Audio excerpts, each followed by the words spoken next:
Hi, my name is Tom Heffel, and this channel is all about helping students learn chemistry.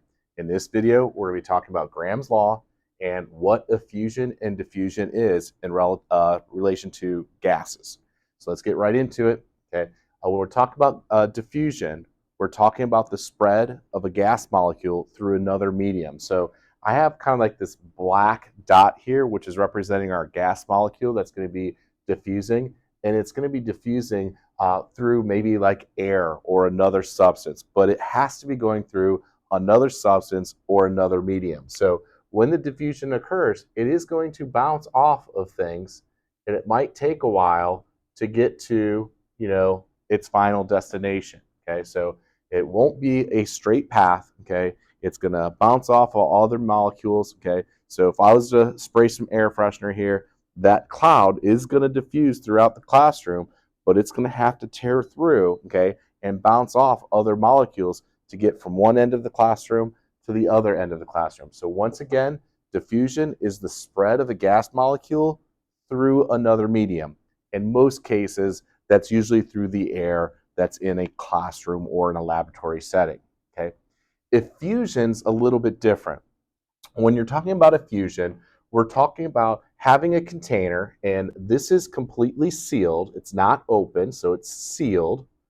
And we have nothing in the bottom half of the container, and we have all this stuff in the top half of the container.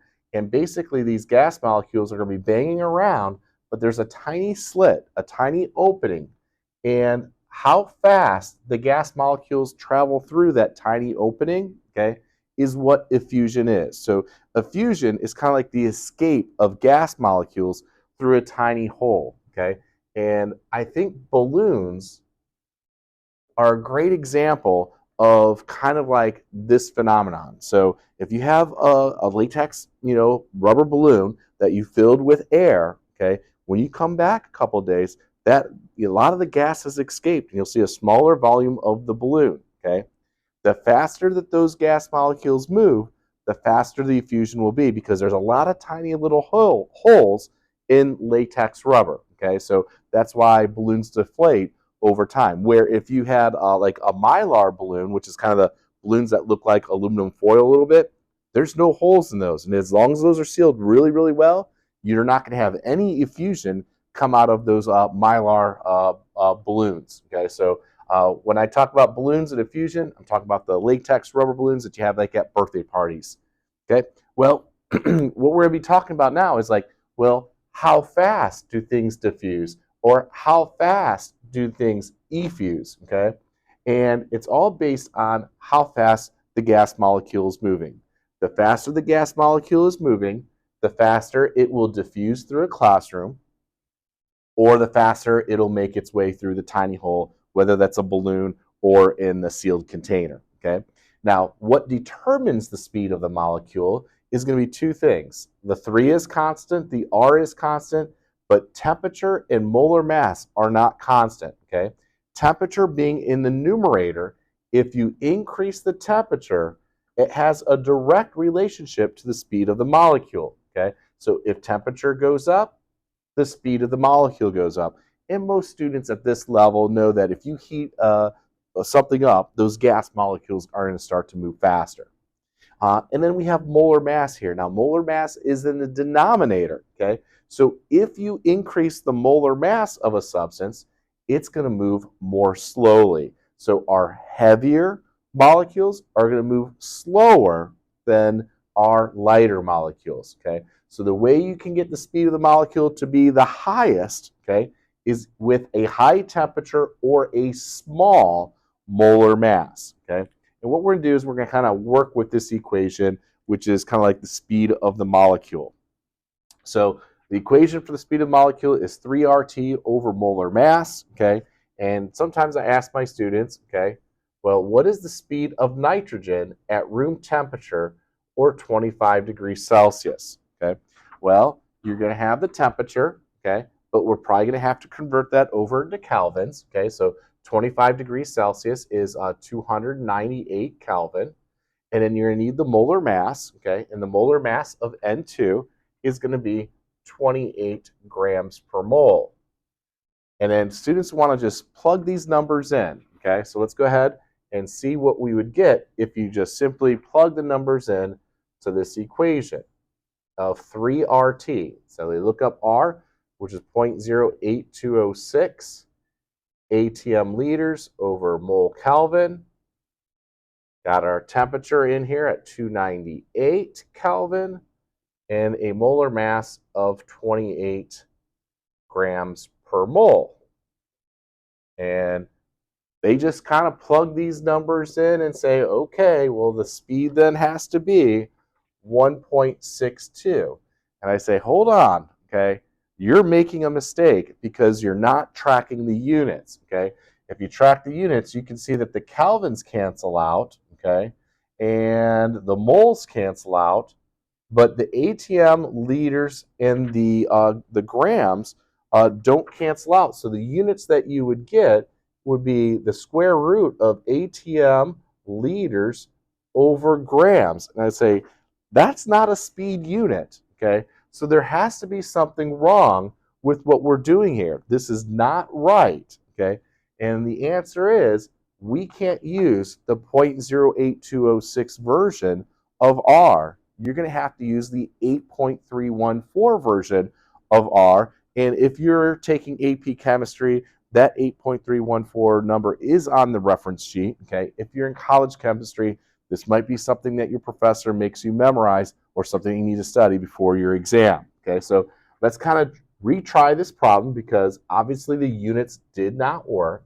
And let's kind of redo it with the right R, and we're also going to have to adjust our molar mass a little bit, okay? So the 8.314 version of R, okay, is going to be joules per mole Kelvin. So it has different units than the 0.08206 version of R. Okay, the temperature is still going to be the same. And for right now, I'm going to leave the molar mass in the same unit, but eventually we're going to have to change it, okay?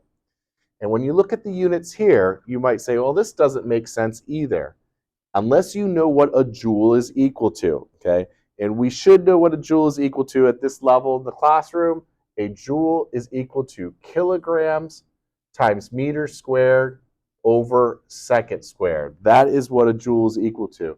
And if you forget how to get there, you know, kinetic energy is 1/2 times mass velocity squared. I think most people know that. Well, the mass would be kilograms, okay? And velocity squared would be meters per second. But remember, those are squared as well. And that's where we get the joule to being equal to kilograms times meters squared divided by second squared. So what I'm going to do is I'm going to substitute out those joules for those units of kilograms times meters squared, kilograms times meters squared divided by second squared. So I need to fit that down here in the bottom, second squared. And let's see what happens with our units, okay? The first thing I'm going to recognize is saying, hey, the kilograms and grams, they're close, but they don't cancel out. So what I'm going to do is I'm going to convert this molar mass over to kilograms per mole instead of grams per mole. And if you know how to convert grams to kilograms, you got to divide by 1,000. So this decimal point is going to move over 1, 2, 3 places. So instead of the decimal point being here, it's now here. And now I have kilograms per mole. I did that so the kilograms will cancel out. Okay? The moles cancel out. The Kelvin cancels out. And now I'm left with meters squared over second squared.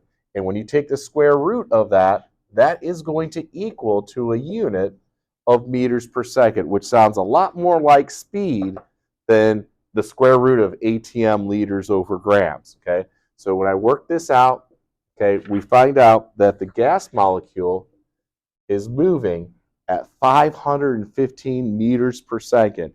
And I just did some dimensional analysis. That's equivalent to 1,152 miles per hour, okay? So they move very, very fast, okay? These gas molecules, okay? So over 1,000 miles per hour. It's kind of crazy, but they're moving crazy fast, okay? But they're also colliding, okay? So when you spray that air freshener in the front of the classroom, it doesn't hit the back of the classroom because it's moving so fast, okay, immediately. If it in a vacuum, it would, but there's all this other stuff that it has to get through, and that's why it takes a while for those air freshener molecules to possibly get to the back of the classroom, okay? So this is a great explanation of diffusion, effusion, and how fast a gas molecule moves, and this idea of how fast a gas molecule moves is used in Graham's law. So let me kind of write down kind of like Graham's law is, and then we're going to talk about how fast one gas molecule can move versus another. Okay, so Graham's law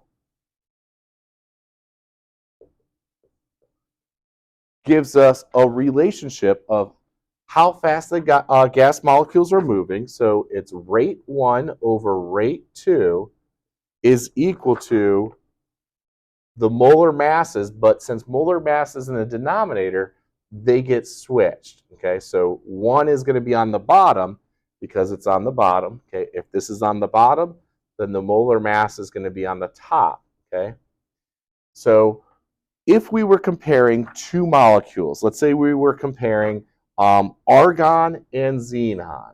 Argon and xenon. Okay, that's not xenon. How about Xe? Okay. And I asked you the question, well, which molecule is going to move faster and therefore diffuse faster or effuse faster? Okay.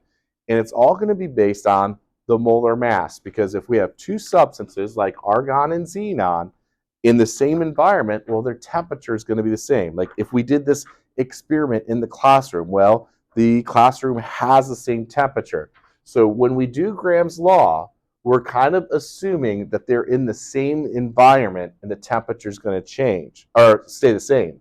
And the only thing that changes, okay, would be the molar mass. Okay, so our faster molecules, okay, are going to be our ones that have a lower molar mass.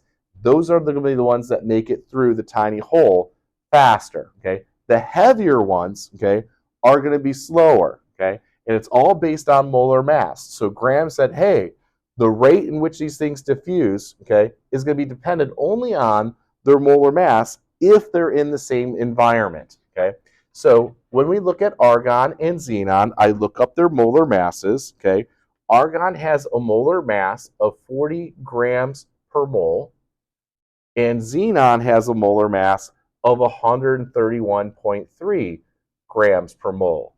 So which one moves faster? It's argon. Okay, argon's going to move faster. It's going to effuse faster. But the question then becomes, well, how much faster is it going to effuse? So what we're going to do, since argon's the faster one, we're going to put that on the top, okay? And that makes this one argon. And then the twos are going to be xenon. Okay, so I'm going to do Xe and Xe.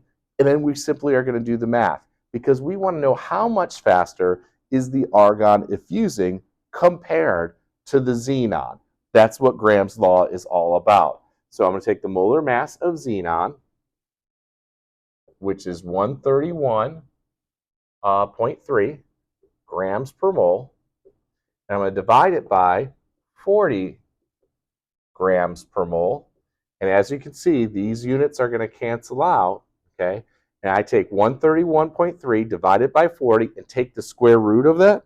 I get this answer of 1.81. And what that means, it's telling us that argon is 1.81 times faster at effusion, okay, than the xenon, okay? For example, if this was 4 miles an hour and this was 2 miles an hour, that would be a factor of 2. So it's not quite a factor of 2. It's not 2 times faster, but it's 1.81 times faster, and it all comes down to the molar mass. So if you found this information helpful, please give it a like and subscribe. When you add that comment, it really helps the YouTube algorithm push this information out to other students that might be interested in learning chemistry.